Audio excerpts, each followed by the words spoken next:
Felizes os humildes de espírito, porque deles é o reino dos céus. Em nome do Pai, do Filho, do Espírito Santo. Amém.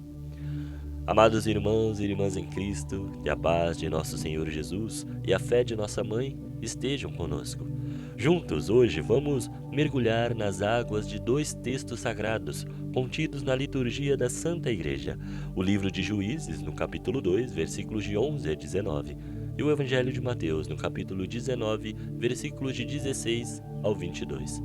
No livro de Juízes, irmãos, encontramos uma narrativa que se repete, um ciclo vicioso de pecado e salvação. Os israelitas fizeram o que é mal aos olhos do Senhor. Eles abandonaram o Senhor, o Deus de seus pais, para adorar os ídolos de Baal. O resultado desse desvio espiritual foi a opressão. O Senhor permitiu que eles caíssem na mão de seus inimigos, experimentando a dura realidade de suas escolhas. Mas, e aqui reside um ponto crucial, a misericórdia de Deus é maior do que a nossa inconstância. Em sua aflição, o povo clamava ao Senhor, e o Senhor, em sua infinita bondade, lhe dava juízes para libertá-los.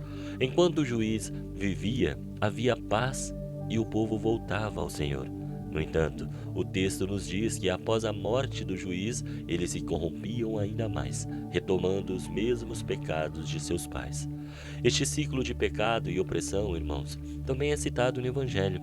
Jesus disse que quando um espírito sai de alguém, ele volta, a pessoa limpa a casa, e o espírito volta com 7 novos espíritos, fazendo assim ele cair ainda com mais força.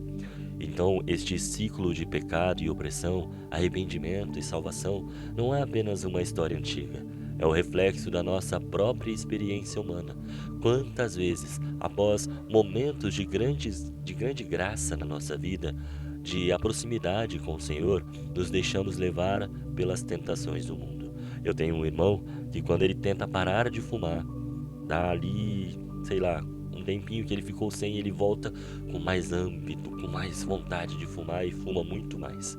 Quantas vezes prometemos fidelidade e pouco tempo depois voltamos aos nossos velhos hábitos, aos nossos ídolos de Baal, que podem ser o materialismo, o orgulho, a busca desenfreada por prazer ou poder. A narrativa de Juízes nos alerta sobre a fragilidade da nossa fé e a necessidade de uma conversão contínua, uma conversão diária. No Evangelho de Mateus, um jovem cheio de boas intenções se aproxima de nosso Senhor e pergunta: Mestre, que farei de bom para ter a vida eterna? A pergunta desse jovem é sincera e profunda. Ele busca algo mais, algo que a simples observância da lei não lhe dava. A resposta de Jesus é direta: se queres entrar na vida, guarda os mandamentos. O jovem afirma que já guarda isso e faz isso desde pequeno. Ele é um homem da lei, um judeu piedoso que cumpriu a exigência da Torá. Ele não é um pecador escandaloso, ele se esforça para ser justo.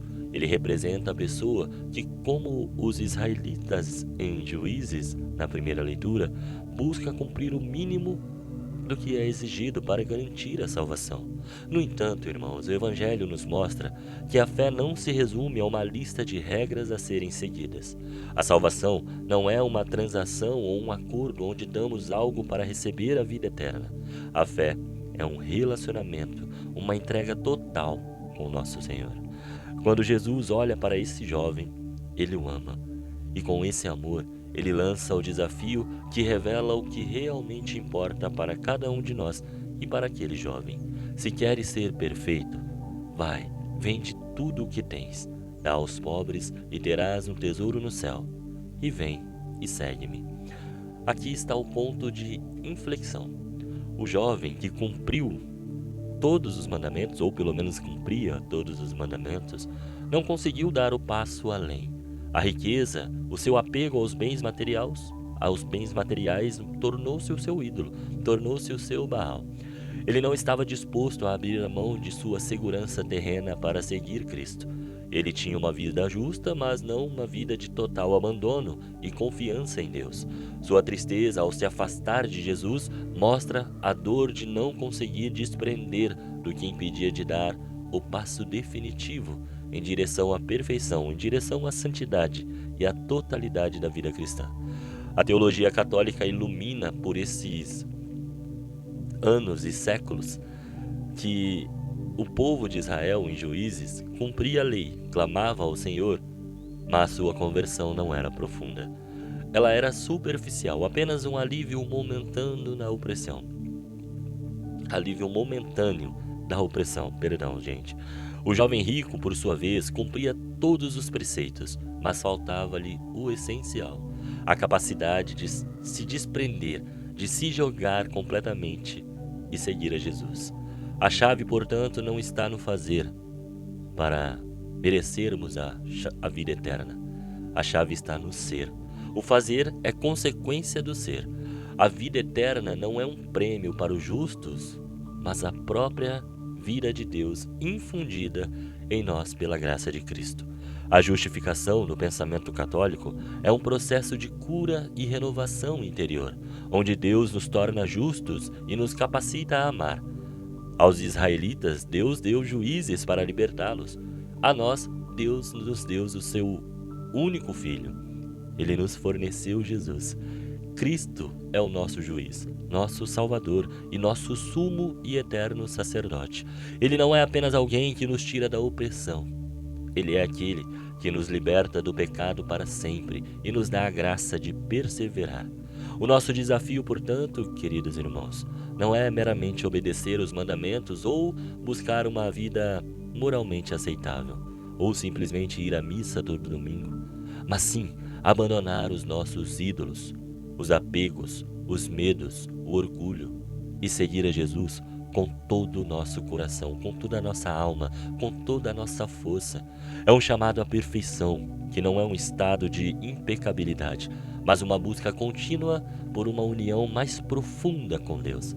A perfeição cristã é o amor, e o amor exige total entrega de nós.